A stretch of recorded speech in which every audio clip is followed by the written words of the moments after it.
So, traditional Jewish, Christian, and Muslim.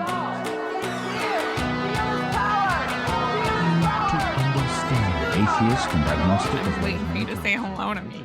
Hi, Katie. Hi, Preston. Oh, man. What a good day. Today is a blessed day if you're a Scientologist. Right. Yay, Dianetics. Yeah. It's the anniversary. Happy anniversary, Dianetics. Today on the Holy Watermelon podcast. I feel like we should say that we're not actually that excited about Dianetics having a birthday. Right? I mean, as far as anniversaries of books go, meh. I've never celebrated the anniversary of a book before today. So there is something special about this. I guess so. And as far as religions go, also meh? Or maybe even more. Yeah, it's that. It's not so meh. We're here living in 2022, and Scientology is living in 3022. Yeah, they play with a bigger calendar, though, too. That Xenu business was like 75 million years ago. Wow.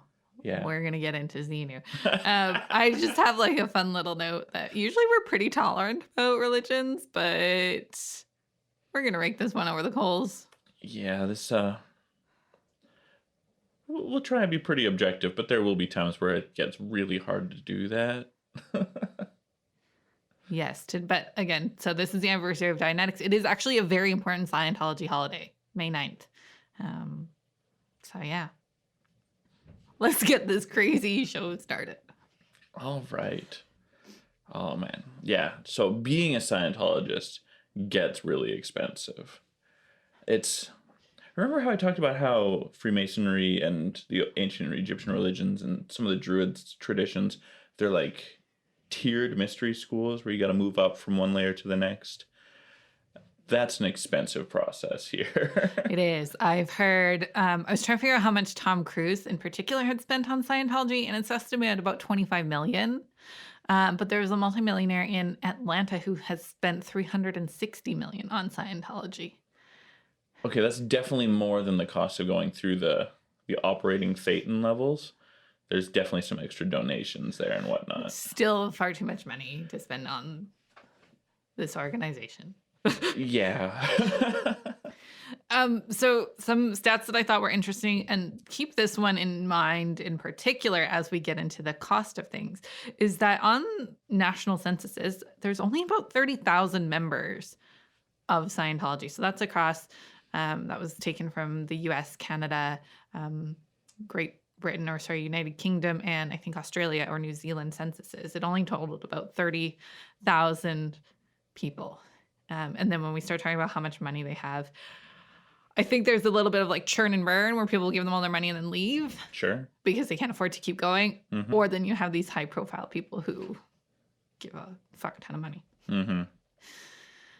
I've also compared this to Wicca a bit because Scientology claims to be the newest modern religion, started in 1953, but Wicca was introduced to the public in 1954. And Wicca has 300,000 members in the US alone. Now, they don't give them Wicca millions of dollars, so it doesn't have the profile that Scientology has, but suck it, Scientology. Well, see, Wicca is an economic powerhouse, but it's not a whole bunch of people giving money to the Church of Wicca.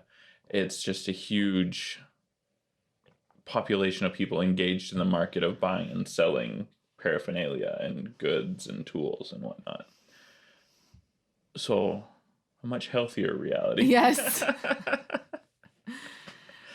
But you said newest modern religion, and calling Wicca modern when it's based on a quite old tradition does flavor that a little bit. Fair, but suck it, Scientology. Right. There are newer religions still. Absolutely. Nexium. Right.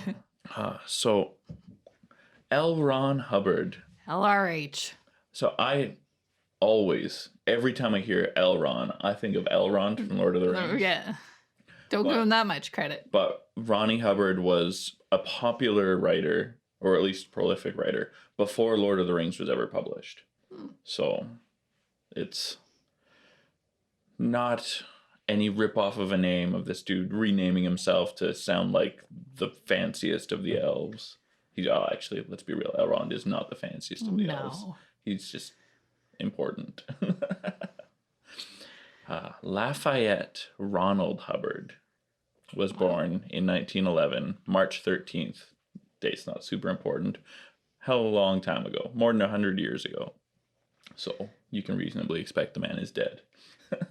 Oh, is he? Well, we'll get into that. But he has published more than 235 works of fiction in his life, mostly sci-fi, which is interesting since that's the sort of religion he ended up starting. Yep. In 1950, he published a book called Dianetics. Dianetics is a wacky idea about the relationship between the mind and the body. We do recognize the mind and the body are attached, but the way this guy talks about it gets really weird. He hated psychology, and Scientologists kind of stick to that tradition. They still abhor psychology today. But for some reason, Dianetics, which is definitely a kind of psychology, is just the best thing ever. Which is why today is a special day. Yeah. Dianetics is a pseudo-science, but it never really caught on. Really. There's obviously some people who like it. Hubbard realized that there was way more money in religion, so that's okay. Let's shift gears a little bit. And he's actually quoted several times saying things like this, that writing for a penny a word is ridiculous. If a man really wants to make $1 million, the best way would be to start his own religion. Big red flag. Yep. So L Ron Hubbard also has a history of lying. Naturally, this is a thing that should also raise alarms. Most of his lies are about his military service, saying that he was far more decorated than he was. He did get a couple of awards, but really nothing fancy, nothing terribly special. Not the Purple Heart or whatever he claimed to have. We definitely claimed to have awarded combat medals for World War II. He didn't have any. Yeah, some pretty big ones. He didn't have it all. Which is, I mean, the military keeps track of that. This is very easy to prove. Yeah. I mean, he was in active service in the Navy during the Second World War, but not everybody gets all the medals. No. That's not the way it goes. No. I will say before we jump onto the next section, this is a very brief overview of all that Scientology is. And we can, if anyone wants, we can do a full episode on LRH, or we're about to talk about David Miscavige, or some of the more nitty-gritty details of Scientology. But it is vast and wild. Yeah. So I feel like we're just glossing over things, but we have to for an hour-long episode. So after L Ron Hubbard, the current leader of the Church of Scientology is a man by the name of David Miscavige. He was the captain of the Sea Org, or the Sea Organization, Sea Org for short, a private navy, and the chairman of the board of the Religious Technology Center. So this made him the de facto leader of the church once LRH died. I love the suspicion on that word. Well, he's coming back. Or he's already back. They believe in reincarnation, so. Anyway, his personal website, highly recommend if you want to go down a crazy rabbit hole, advertises that he's been awarded by the Columbia National Police for humanitarian contributions. I thought that was such a weird thing to see prominently placed on his webpage. Yeah. But I thought it was weird how many video testimonials he had about being a great person. Like, I fully, as a business owner, testimonials are great, but there's like a point where when you have 300, I start to not believe it. Mm-hmm. Yeah. Oh, I saw it. I flipped through these, and I saw one for this old guy, and he was just credited as CEO of a software company. Generic, meaningless, super weird. I had to Google the dude's name. It makes sense that that's the only credit they gave him because the company, super small. He is the company. I mean, pretty much. Okay. He's since retired. The company is now defunct, but that's the way it goes. David Miscavige grew up in New Jersey, and over the course of more than 20 years, David fought to get tax-exempt status for the church. And eventually he decided that they needed to harass IRS employees. And it's wild. This is like a whole, actually quite interesting part of the history of Scientology. And it eventually worked. He is married to a woman named Shelly Miscavige. She was also in the Sea organization and growing up, and we'll talk more about her later. Poor Shelly. Poor Shelly. Yes, she was known as Shelly, or is known as Shelly. Foreshadowing. Yeah. And David and the church spent a lot of time and energy trying to convince people that he is only a conduit for Hubbard's message rather than being a real person with his own agenda. But as wild as Scientology was with Hubbard, it's even wilder now. So yeah, because Scientology needs to work. KSW, keep Scientology working.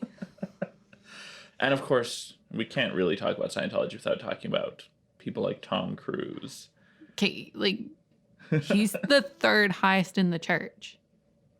L Ron, David Miscavige, Tom Cruise. Like, not even a joke. He's a big deal.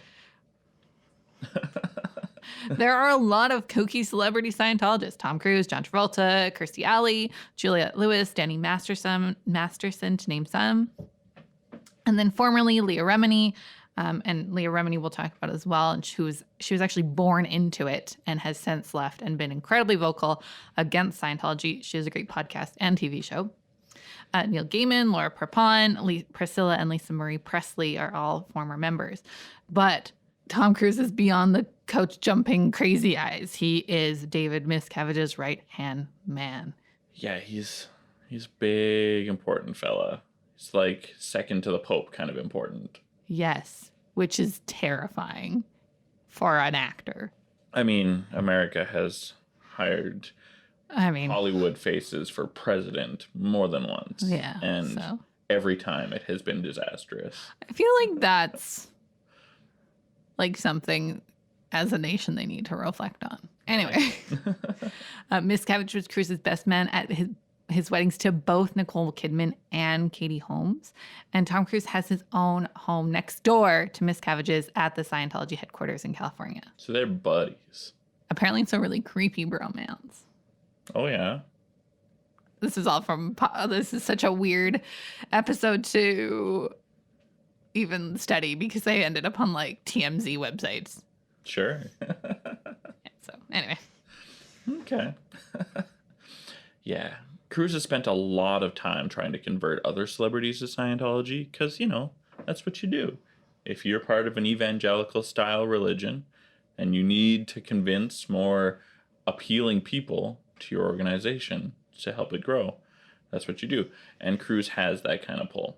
He tries so hard. So try getting the Beckhams in, the Pinkett Smiths. He's lobbied politicians all over the U.S. and Europe to get the church recognized as a proper religion too, which has had some pretty mixed results. France hates this business. Yes. Which, man, we have so much to talk about. Also, an interesting fact is that anytime you see an article come out saying that Cruise is like leaving the Church of Scientology or whatever, I guarantee you he has a movie coming out. And that's like planned because people know how, even if you don't know how gross Scientology can get, it's weird at the best. Mm-hmm. They always are like, oh, he's not really a Scientologist anymore. Then they release his big film and then he ends up couch jumping on Oprah or releasing crazy promo videos with crazy eyes for Scientology. He's so cool. He does his own stunts. I mean, it is pretty cool how often he's jumped out of planes. Right. I'll give him that. Impossible movies are fun, but crazy guy. Yes. Bryant, my husband and sound guy, we were just talking about how, like, even if Tom Cruise wanted to leave the church, he basically couldn't. And there's the sunk cost of all the money he's put in. But Scientology, I saw you put a question mark in the notes and I didn't have a chance to expand on it. But one of their policies is to put everything in writing. So when you're getting audited, it's all written down. So they know everything about Tom Cruise. Mm-hmm. It also gives him a lot of power. So they've actually helped him find all of his girlfriends, including Katie Holmes. They like interview and vet them for him so he doesn't have to do that work. I mean, convenient for him. Creepy for the creepy for the poor woman being interviewed. Yes. That's not pretty gross. dear listener, that is not how you find a mate. I mean, arranged marriages are actually not terribly uncommon around this world. They're getting less common as years go by. I don't know. There's just something about like David Miscavige staring at a bunch of women that I'm like, ugh. Right. It's one thing if it's your parents looking out for your best interests, but yeah. Anyway. We'll get into this a little bit more for how this works, generally speaking. But the sunk cost, that's an interesting turn of phrase. There's a lot of things he's gotten for free. That's true. That they will bill him for if he left, that at this point would be crippling. That's true. And there's he gets a lot of perks that probably other members would have to pay for, and they've just given him because he's Tom Cruise. Sure. We'll get into how Scientology has this weird relationship with celebrity, and they put a lot of value on celebrity. Anyway. Yeah, Scientology, like I mentioned before, France doesn't really like this business. It's a really interesting case study on how different countries use differing definitions of religion. We talked about before, there's no one definition for religion that everyone can agree on. That doesn't help. Right. And this is even, a good episode to pair this with is our parody religions episode of, the Church of the Flying Spaghetti Monster trying to get tax exempt status to see how, maybe we can be a little more, is decisive the word I want to use, or more discerning? Thank you. Yes, discerning. Yeah. Thank you. In how we pick what is considered a religion or a charity, right, in whatever nation we're in. Yeah. So the IRS did give tax-exempt status to the Church of Scientology in the United States in 1993. It's a big win for David Miscavige because he'd been fighting for 37 years with the IRS, doing all kinds of really shady stuff, including blackmail, harassment, and of course, just straight up tax evasion. Yeah, I think there was a case where a bunch of people broke into the IRS to steal documents. They were also harassing IRS employees in their homes. Yeah, privately and personally. Really yeah, gross. But it helps. I mean, it got the job done. It got the job done. Tax exempt status is huge for, any religion or charity. But when you are dealing with the kind of money that the Church of Scientology is, it's huge. And then also it kind of legitimizes it as a church or a religion. Yeah. You're going to hear that sound a lot from me this episode. Yeah. Legitimizing this religion feels icky. Here we are. Here in Canada, the Church of Scientology does have tax exempt status and is allowed to perform marriages, but is not a federally registered charity. So it's more like money, but meh. France is actually openly hostile to the church, as Preston alluded to, and they fined them for fraud in 2009. Good move. New Zealand, for example, doesn't legally recognize Scientology as a religion, but they are a tax-exempt charitable organization. So there's a Wikipedia article you can look up. Not every country in the world, but probably every country Scientology is in, and see how the country has chosen to deal with it. It is everything from France being openly hostile and not considered a religion to it's a religion and tax-exempt and has all of the rights and privileges of a religion. So it's wild. Let's take a look at this Dianetics thing again. Yeah, what do Scientologists actually believe? We know they spend a lot of money, and we know there are a lot of celebrities. Right. So it's mostly really tied pretty tightly to the original publication of Dianetics. The full name of the book was Dianetics, A New Science of the Mind. It was published in the May 1950 issue of a pulp magazine called Astounding Science Fiction. Red flag. And then a few weeks later, a full book came out called Dianetics, The Modern Science of Mental Health. And this is the book that was published today. Published and republished. They actually lost the rights to it for a little while, when L Ron Hubbard just kind of really lost control of everything. It was terrible, but well deserved. But he managed to get the rights back and managed to secure all of it to a point where he could start a religion. Anyway, this book is generally trashed by real experts of psychology. This is a really important detail. But also, good old Ronnie hates psychologists and psychiatrists, so it makes sense. And I mean, this is where the church is very good at public relations and marketing. Is their sort of spin on it is that we're giving too many people too many drugs, which, probably. There's a lot of little statements that in isolation are actually probably true. True. Yeah. One of the big things that he pushed in this book is the idea that humans are instinctively trying to survive. Yep. And then everything else complicates that. Yes, that's true. Easy to get on board. But that's how they get you. That is absolutely how they get you. Little bits of truth, little things that you agree with, mixed with a couple of things that you don't instinctively agree with, but then you just kind of accept because they're in the pudding. And eventually, that pudding gets worse and worse, and you don't notice. That's what a cult is. Wow, Preston. You've done it. We're SPs. Oh, no. Well, get on what that is, but this was the moment. I guess so. Well done, Preston. Yeah. Anyway, Ron claimed that he spent 12 years doing research for this book, but both scientists and his friends say there's no way that's true. Just wrote it one night. He may have just jammed it out sitting at a typewriter throughout 1949, and that's it. Well, I mean, if you were working on a research, I knew when you were going to university, if you were working on a serious, huge research project for a decade, I think I would know. Right? Hey, Preston, I don't see you around so often. What's keeping you so busy? I'm doing research for this great paper. No, tell me more. Yeah, that's not what Ron was doing. That conversation did not happen with L Ron Hubbard or any of his friends. To be fair, he was always writing. And so I think people just got used to the fact that he was always writing. Remember, he produced about 250 books. That's a lot of books. Yeah, that's Stephen King level of prolific writing. So, except the quality. Yeah, I was going to say Stephen King's much better at writing than L Ron Hubbard is. As far as volume goes. Or maybe, to be fair, let's compare him more to somebody like R.L. Stine. Yeah, that's probably more accurate. But sci-fi. Anyway, the basic idea is that we need to get rid of fears and other mental blocks that keep us from being happy.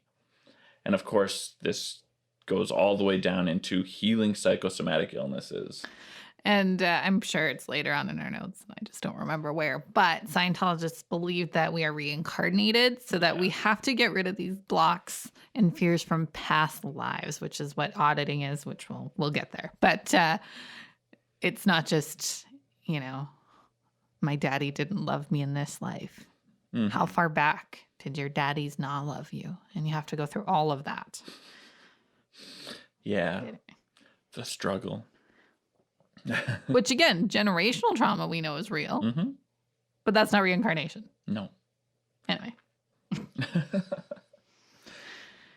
Good thing I'm covered in thetans. Yeah, I guess. Except, according to the church, that's a very bad thing. I mean, Ron Hubbard says the name was conceived by his wife, Mary Sue, and a thetan weighs about 45 grams or 1.5 ounces. But what the heck is a thetan?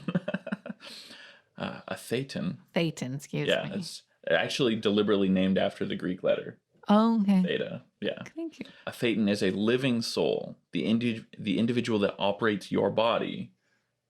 Katie proper, the eternal Katie, is a thetan. Oh. But then there's also lesser thetans. My reincarnated thetans.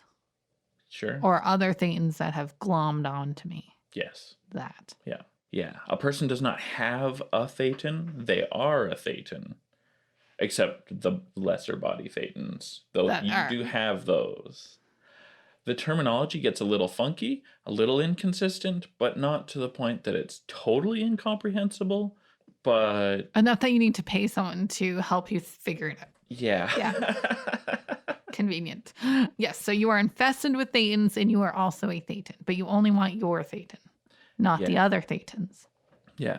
And so all of these infesting thetan parasites, 75 million years. Oh, that's nothing. Since Xenu banished them to Earth, which is the secret of OT3.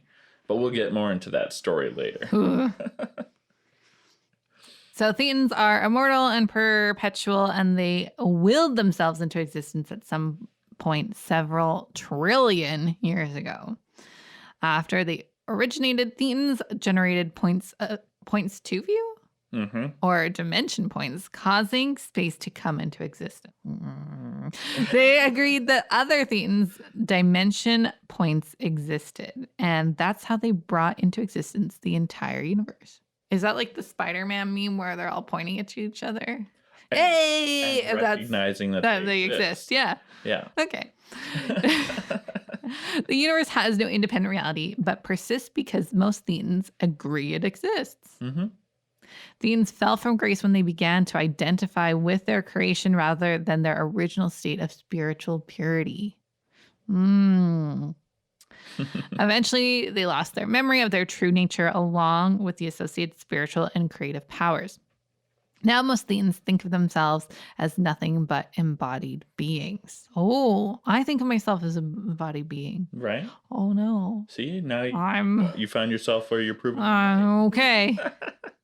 But through the powers of Scientology, you can get your spiritual and creative powers back to your true thetan form. That's enticing. I'd like to have that power now. So if there's somebody else, hey, we're pointing at each other. I'm pointing at Preston. He's not participating. Yay! There we go. Thank you.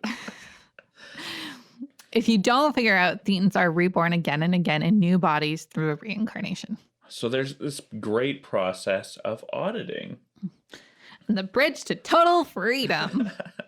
So in real neuropsychology, engrams are theoretical units of memory storage in the physical brain. More or less, it's really complicated. That's the best way I could bring it down to one digestible phrase. I like it. Theoretical units of memory storage in the physical brain. In Scientology, engrams are a little different. They use the word differently. Engrams are traumatic memories that need to be rooted out so that we can heal. I mean, getting rid of trauma to heal, that's a good thing. So no. There's so much that feels easy to sell, but there's ickiness to it. It's sticky and gross and ew. Anyway, when all your engrams are gone, you can reliably stop making new ones, you are certified clear. Which is a big deal. Yes. And so to accomplish that, you have to reveal your darkest, most traumatizing, most damning secrets to an auditor who may or may not use those secrets to control you or blackmail you. Again, everything is this was a L Ron Hubbard piece of doctrine, is that everything needed to be written down. So all auditing sessions are written down and stored in your Scientology file. Yeah. No. Confession is a thing that exists in an awful lot of religions, but this is different. It is because, I mean, I've never confessed in a religious form because I'm not. But my understanding is that it's all willing. You go to confession when you want and you tell them what you want them to know.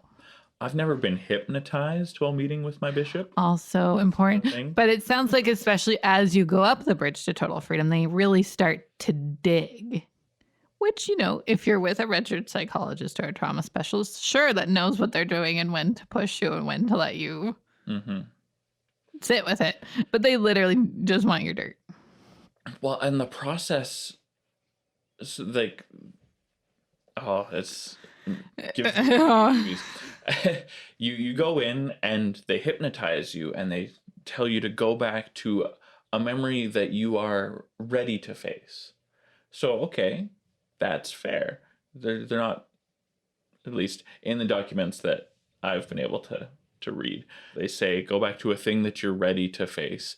And they make you go through it over and over and over again, knowing that it does have trauma attached to it, but you did say you're ready to face it. They didn't pick it for you, you pick it for yourself. And then you keep going through it until you can smile about it. I mean, dealing with trauma is good. This feels weird, but eventually you're getting into stuff that is like serious shame, very likely occasionally some criminal stuff. Mm-hmm. Just seems likely. I mean, for all the people on the planet who, yeah, probably. And then they do this thing where they promise that at the end of this session, I'm going to say canceled. And this isn't like cancel culture. This is the thing that lets you know that you're allowed to feel okay about the end of the session, because we promise that when I say canceled, you are no longer hypnotized and you will be in the present.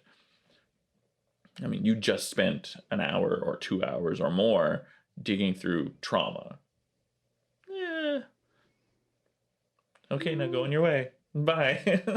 Bye. Have a good day. Thanks for your monies. I mean, guaranteed there's at least one psychologist who is also that same level of crappy.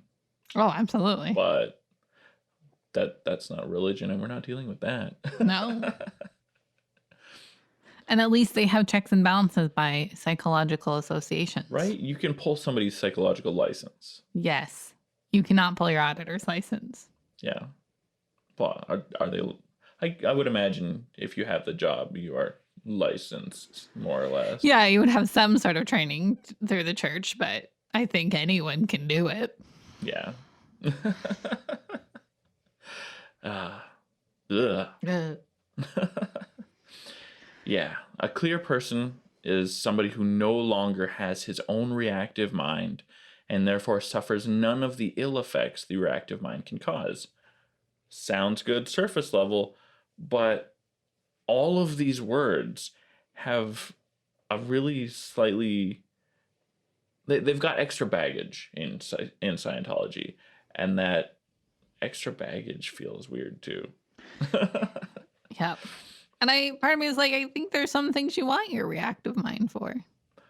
Yeah. To be able to react reflexively is a good thing, but to be fully controlled by it is problematic. Yeah. So again, it's one of those things that's kind of tricky.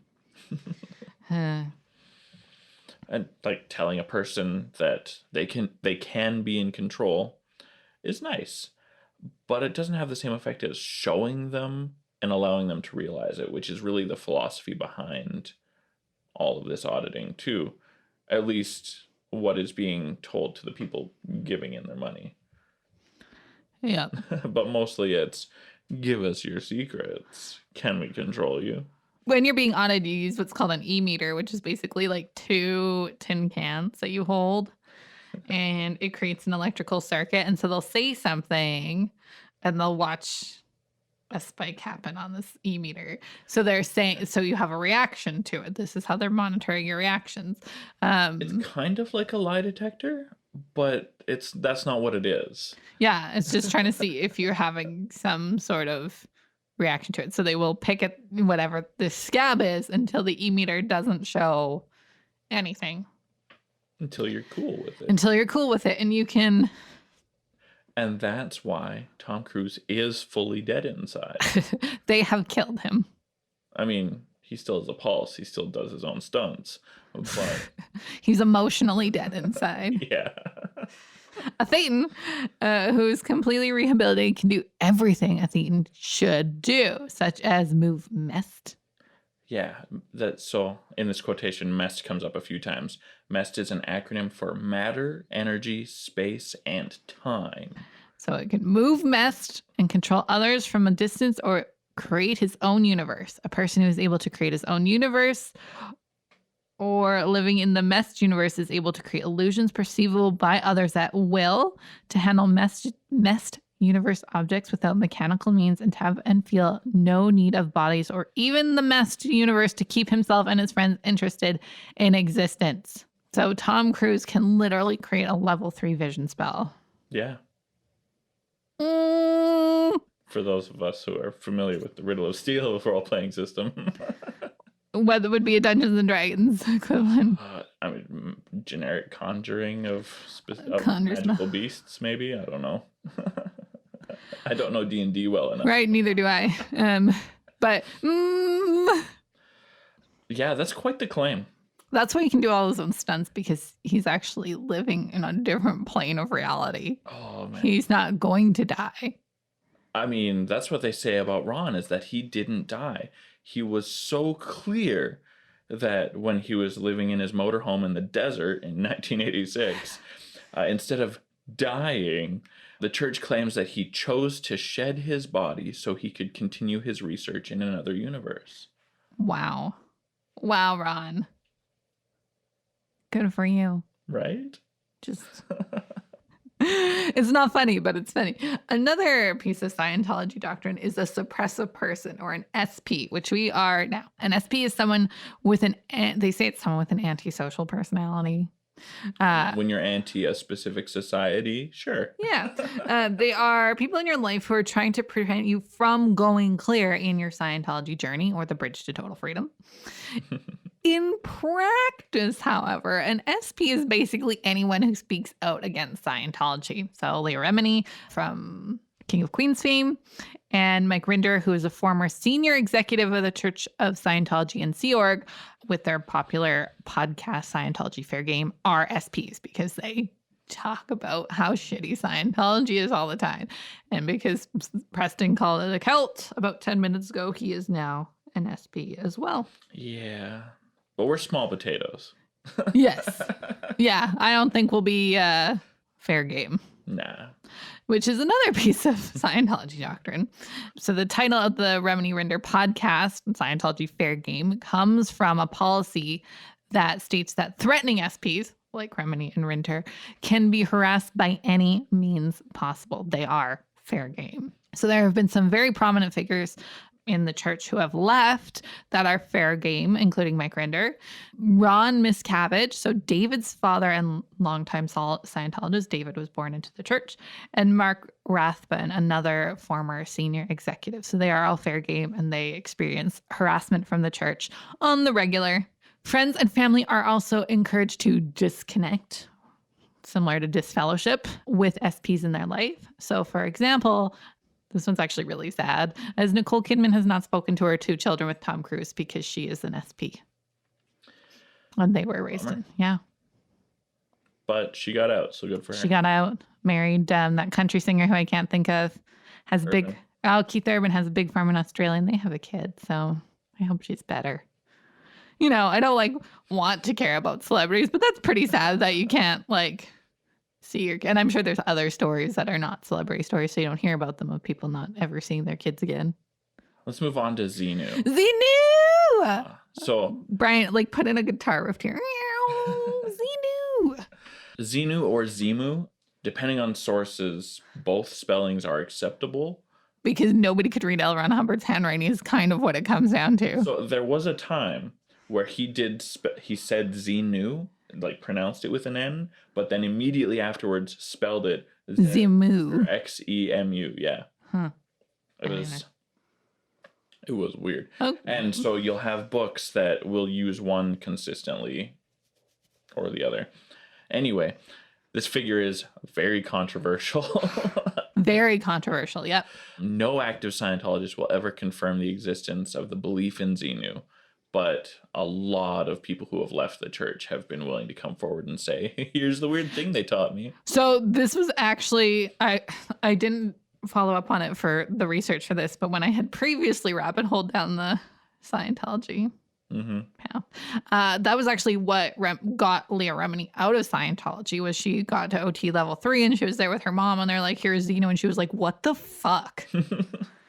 After growing up in the church, she was probably into her 40s, because this was after King of Queens. She left the church in 2013 when she couldn't find her best friend.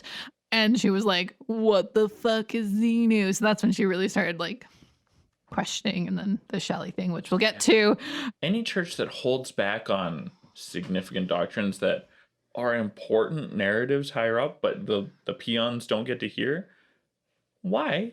What do you think you're doing? Well, and then Remy was in the Sea Org. Like, she was in it. Mm-hmm. And then to throw something at her that she's like, what? Huh. Right. Anyway. Super weird. Super weird. But there are interviews where they ask people in Scientology and they're like, what about Xenu? And they're like, that's not even real. What? Yeah, they gaslight you like right back. Course. Yeah. It's terrible. So anyway, Xenu was the leader of the Galactic Confederacy, but his totalitarian regime wasn't very popular, so he got the help of a bunch of psychiatrists What? to evaluate the expendable and seditious parts of the population. He trapped them in a gel made of alcohol and glycol so that they couldn't escape, Okay. and shipped them off to the Australia of the galaxy, an underdeveloped world called T-Geek, which is Earth. Okay. Anyway, the spaceship didn't just look like generic airplanes. It specifically, and Hubbard insisted, they really looked exactly identical to DC-8 planes, but without the engines. Okay. Yeah, he was very specific about that, and that feels weird. Anyway, Yep. Spaceships don't even need wings, Nope. but here we are. So they dropped them on T-Geek, but that wasn't enough. They needed to be dumped into volcanoes and nuked. Oh, of course, he called them hydrogen bombs because that was the verbiage of the 50s. And this is 75 million years ago. Yes. That we were nuking thetans. No, we weren't. This No. our galactic civilization, Right. of which we are not part of. Right. Okay. So they had nukes long before we had nukes. Yeah. Okay. It would be weird if a spacefaring community didn't have nukes. Okay.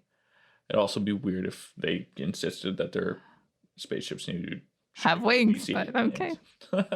But here we are. Yeah. But of course, thetans are indestructible. And Xenu knew that. So Xenu's military captured the hundreds of billions of disembodied thetans with an electric ribbon and forced them into 2 cinemas, one in Hawaii, one in the Canary Islands, to watch a 3D movie that lasted 36 days. What? This doesn't even sound real, Preston. No, but this is the story. Oh, dear. I guess that's the whole point, is that it doesn't sound real. Yeah.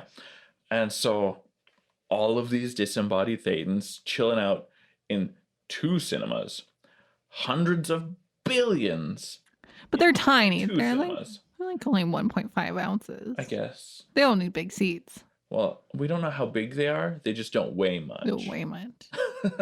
I guess so. Because they're disembodied. Right.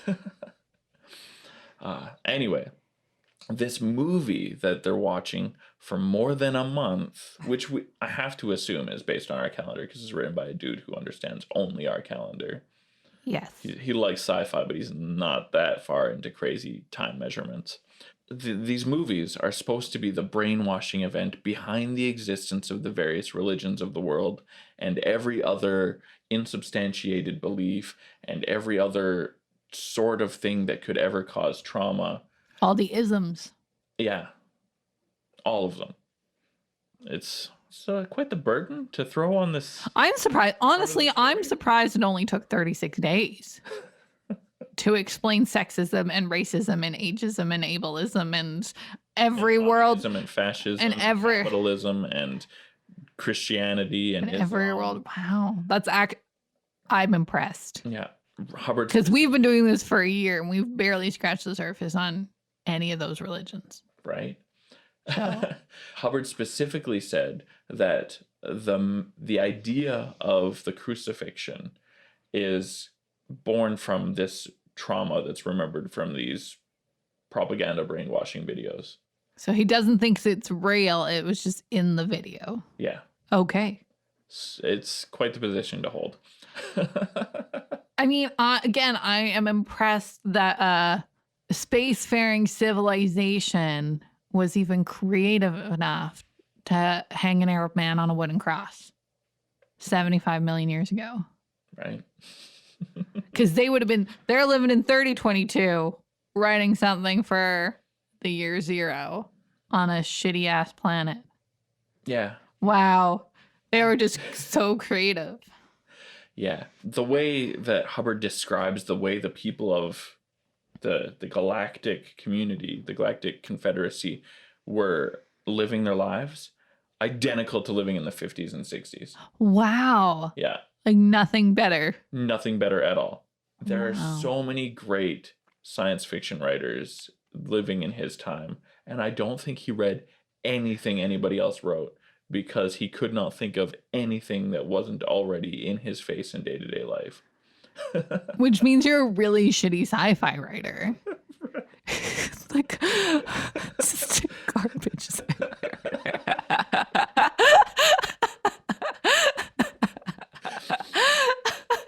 Can you just like imagine? This is way funnier than it should be. Oh, like, could you imagine a sci-fi writer today just writing about 2020? Oh, I'm dying. And there were some cars were gas powered and some were electric. Whoa. Yeah. And you could fly from Toronto to London in 4 hours. Whoa. Like, he wrote sci-fi. He did write about things that didn't exist, but I guess he recognized that they were all bullshit and just said, this is stuff that nobody's going to believe if I say they existed in the old empire. So they didn't. Oh my goodness. I'm literally weeping on this side of the mic. Yeah. So anyway, these thetans who had to go through this really long 3D video in these giant cinemas in the Canary Islands in Hawaii are now sticking to humans and giving them anxiety disorders. So there is like archaeological proof that there were 2 giant cinemas in Hawaii and the Canary Islands, right? Is there? No, I'm being facetious. Here, I was thinking you did more research and found something I didn't see. No, I'm being facetious. That's what I get. Xenu was eventually deposed by all these people. Well, not the same people that he tried to get rid of, but some of the people who were left behind. And he was locked away on T-Geek, which remember, that is our Earth. This is our home. Some people say that it's in the Pyrenees Mountains. Other people are like, no, that was a Martian outpost. That's different. Either way, Xenu is still here today because he's immortal. A little piece of me is like, is there another level that hasn't been published that calls his rebirth the actual manifestation of the end of the world, the equivalent of an antichrist? So, I mean, this is actually a thing in Scientology where because people have like reached the end of the bridge to total freedom, that they keep adding because people aren't actually being able to move physical objects with their mind. Well, there's 8 operating thetan levels, and I mean, the last one is very exclusive. Yeah.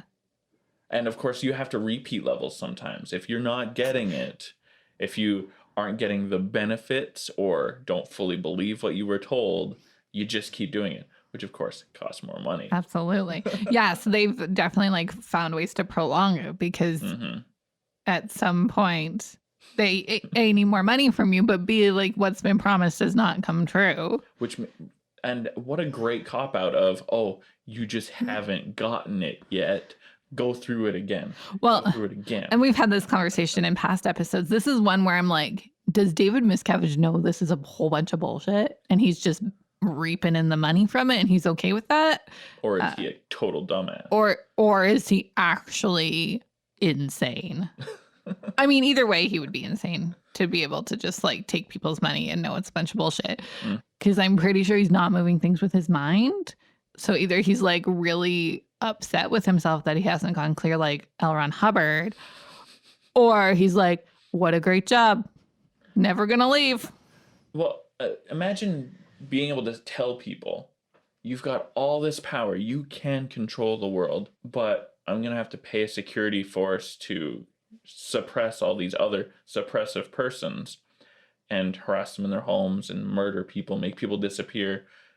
When if you had control over the world in a psychic, telekinetic kind of way, you could pinch off a vein in somebody or an artery in somebody's brain, give them an aneurysm, and they would die on the spot. Why would that not be the way you handle your suppressive people if you actually had power? Right. I hope Mike Rainer and Lee are okay. It's terrible. It is. So now we're going to get into practices of Scientology. I mean, we've scratched that surface a little bit, ickies, but let's get into the other stuff. So in 1969, Yvonne Gillum established the first celebrity center to achieve the goal of attracting powerful people. Yeah, Hubbard had said this thing back in about 55 that is now called Project Celebrity. The idea was that the best way to grow your group is to attract people to have more power to influence others. Which reminds me of a book I lent to you a little while ago, the How to Start Your Own Religion. That was one of the chapters in it was find somebody like Harrison Ford to be the face of your religion and you are set for life. I mean, especially when you look at the numbers, like, and obviously the Celebrity Center is in LA and they have special courses for people who want to be actors. If you look at the numbers and think there's only 30,000 Scientologists, like it wouldn't take you very long. It would take you a fuck ton of money, but it wouldn't take you very long to move up the ranks enough to actually start meeting real celebrities. Mm-hmm. And if that's what you want to do for a living, I can see how a desperate actor would, get into that. You probably aren't meeting Tom Cruise because he's the right-hand guy, but you'd probably meet some B-listers and work your way up, or even people that aren't actors, but people in the industry. I mean... And then just the fangirls of these people, or if you really wanted to meet John Travolta, Or if you want to get into politics, they appeal to artists and politicians too. It's a good tactic, but also a toxic tactic. For sure. And there's actually several of these celebrity centers all over the place where they have celebrities. There's probably a celebrity center in London. I think so. Probably. I went through the list, and there's a good handful of countries that have celebrity centers. But I clearly didn't write those names down. That's fine. Maybe we'll throw it in the Discord after the episode airs. Now, there's another organization that I think is terrifying. An interesting topic. So, like I mentioned before, good old Ronnie, he was in the Navy during the Second World War and then in the reserves for another 5 years after the end of the war. So the Sea Organization, usually just called the Sea Org, is an actual paramilitary navy that had a full fleet of ships. And they don't anymore, or what? They sold off all their ships years ago and then bought one new one a little while ago. It's kind of crazy, though. Hubbard said that their mission was to explore time and space. They floated in the two-dimensional space of the ocean. But time and space, here we come. Oh boy. So members of the Sea Org were, and probably still are, given a small weekly allowance, but they also had their rooms and meals taken care of, which sounds kind of good.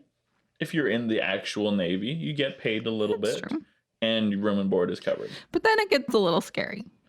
Yeah. Because they sign a billion-year contract. Right. Never sign a billion-year contract. I don't care what it's for. The only... When you believe in reincarnation, though, this has meaning. But what if I guess so, but what if the reincarnation version of you's changed? What if you're different? Yeah. What if you've gotten rid of a thetan and now the Sea Org's not right for you? Unfortunately, that is directly contrary to their beliefs. The more thetans you get, the more the Sea Org is for you. Yeah.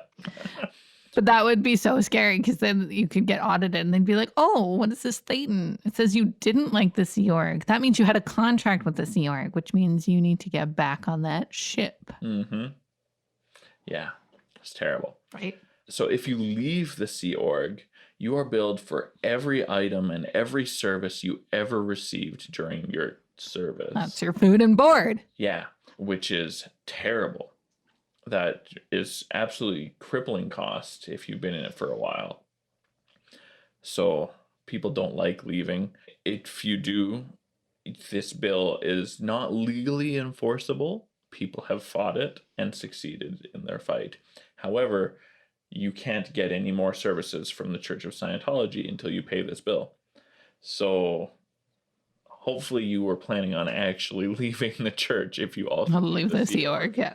What's weird, though, is that the Sea Org is a really elite, I guess, group within the church. It's definitely not for everyone. Not every Scientologist is a member of the Sea Org. Right. If you were in the Sea Org, you're forbidden to marry outside the organization. Like, generally speaking, not even other Scientologists. Which is really weird, because if you get pregnant in the Sea Org, you have to leave the Sea Org. This is how David and Shelly met. They were both in the Sea Org. Nice. So it's really weird. You can't have babies and be in the Sea Org. So Scientology does speak out publicly against abortion, but privately they encourage and sometimes even force women to get abortions so that they don't get demoted out of the Sea Org. So they're just Republican politicians. I said it. I don't think there's a lot of democratic appeal within the Church of Scientology.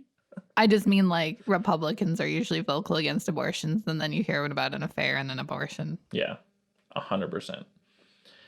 Yeah, the Republicans are two-faced at best. Anyway, the Sea Org did sell all of their ships in 1975, moved to land, but then in 1987, they bought a new ship, La Bohème, which they renamed Free Winds. And it's a pretty fancy boat. It's a decent size, a little bit bigger than a football field. And that's the only place where you can reach OT8, which is currently the top operating thing. So level. you can just, like, go for a boat ride, or do you have to join the Sea Org to reach operating thing level 8? I don't know the answer to that. Okay, I'm curious. But the boat is operated by the Sea Org for sure. Oh, absolutely. I just, like, Tom Cruise isn't a Sea Org member because he has a career. Not OTA. Right. I think even John Travolta's up there. But they also make a lot of exceptions for powerful celebrities. So that makes sense. Good old David Miscavige met his wife in the Sea Org, as you mentioned. And whatever happened to her? Nobody knows. She's probably dead, is the short answer. Oh, good. This was the question that got Leah Remini in trouble and eventually was part of the reason she left Scientology. So Shelly Miscavige is the wife and has not been seen since 2007 in public. As recent as 2020, the Church of Scientology has said that she's fine and alive, but that's a really long time to not see someone. Mm-hmm. Sure is. Remini filed a missing persons report in 2013, and unfortunately the church has so much pull that they basically were just able to turn the police away by telling them that Shelly is fine.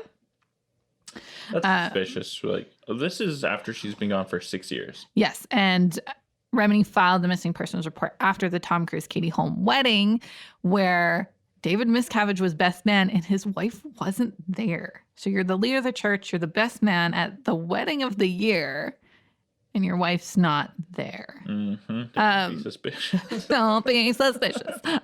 So, you know, I made this point that, yeah, Remini is a celebrity, and you know, I made the point about Nicole Kidman, and it's easy to be not sympathetic towards celebrities. Remini and Shelly Miscavige grew up together in the church. Best friends. This is like your best friend going missing and nobody telling you what is happening.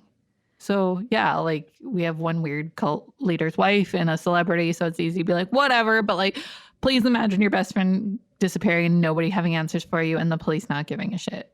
Like, that's and terrifying. All of your other close, your circle, are gaslighting you. Yeah. So yeah, that might make someone leave a church and become a suppressive person. You'd think. Yeah.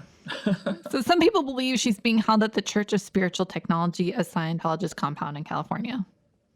That's like former senior execs, Mike Grinder, If Mark she's even Rothman, alive. if she's even alive. They think she's being held there, probably against her will. I mean, I'd like to go out in public in the last, what is that, 13 years? Yeah. That was 15 years ago she's been gone. Oh, 2007. It's a long time. it's a long time to not know where someone is. But she's fine, guys. She's totally fine. Yeah. When I was living in Jersey, which is where David Miscavige grew up, I didn't actually look up the town. It said he moved around a little bit. That's not even where he was born, but he grew up in Jersey. And I lived there for a couple of years. And I came across a group called the Nation of Islam, which is a dangerously racist cult with actually minimal interest in the Prophet Muhammad. But they use the name Islam anyway. Louis Farrakhan is a big deal. He was the leader for quite a while. And he's been using Dianetics since 2010. Wow. Weird. Which is the year that I learned about them and ran into them. So that's interesting little detail for my personal experience. And he's been encouraging his whole branch of Muslims to connect with Scientology and get audited and just fully embrace Scientology, which feels really weird. It does. And I'm curious what Scientology thinks of a very racist cult. Yeah. They probably just want the money. They probably don't give a shit. Yeah. Louis Farrakhan is a very gross figure. A lot of people call him Black Hitler because he is super racist. He didn't start the story, but he actively advocates for the idea that white people are the worst part of humanity, created by and deliberately created by a black scientist. That last part's weird. I almost agree with the first part. I mean, white people have been pretty terrible to this planet, but honestly, every cultural group on this planet has done a lot of damage.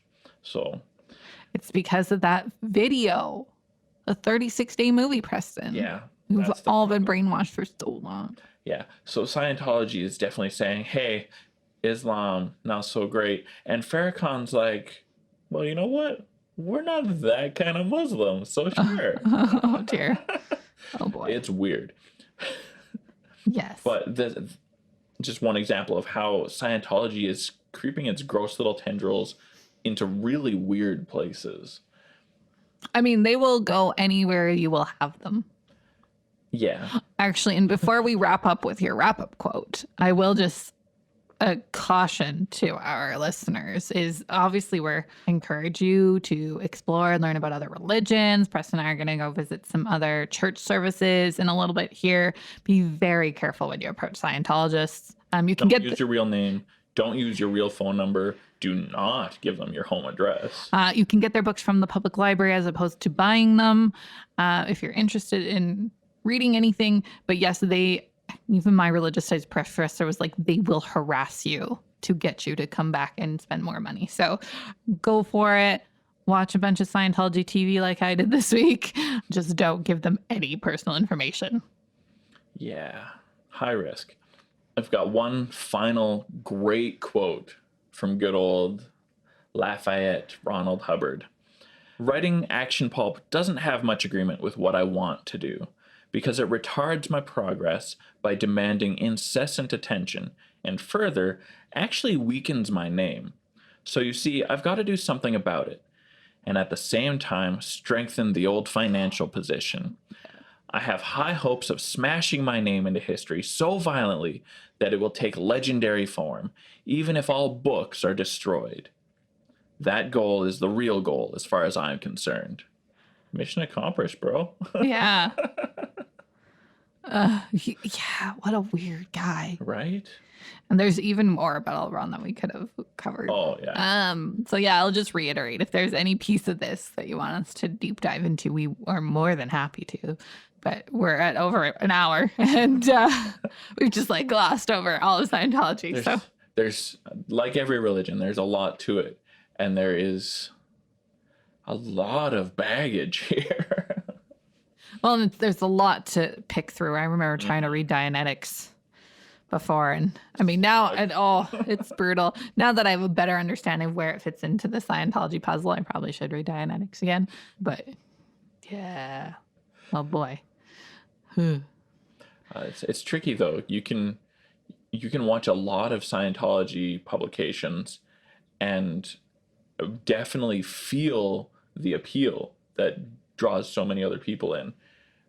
You just be very careful because it's dangerous. Yes. Remember, Tom Cruise has spent $25 million on Scientology.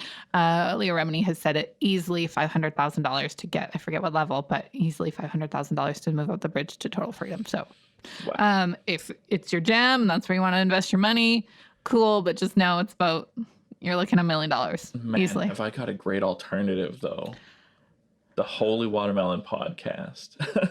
Wow. Tell me more about this religious organization. Oh man, it's great.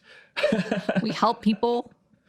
Which I would love to get to a point where we have the funds as an organization, as the Holy Watermelon podcast, to help people escape situations like this. We're not there yet. No. It'll probably be a long time, but it's a goal that one day we can accomplish that. Right now, basically, we're accepting donations through Patreon, and also we've got a spread shop. Spreadshirt merch shop. Yeah. Where you can buy some sweet, sweet Holy Watermelon gear. If you want to tell us how much of a suppressed person we are, feel free to join us on our Discord or Instagram or Facebook. Thanks for joining us. Peace be with you. By the late Middle Ages, the Christian prophecy had fulfilled itself.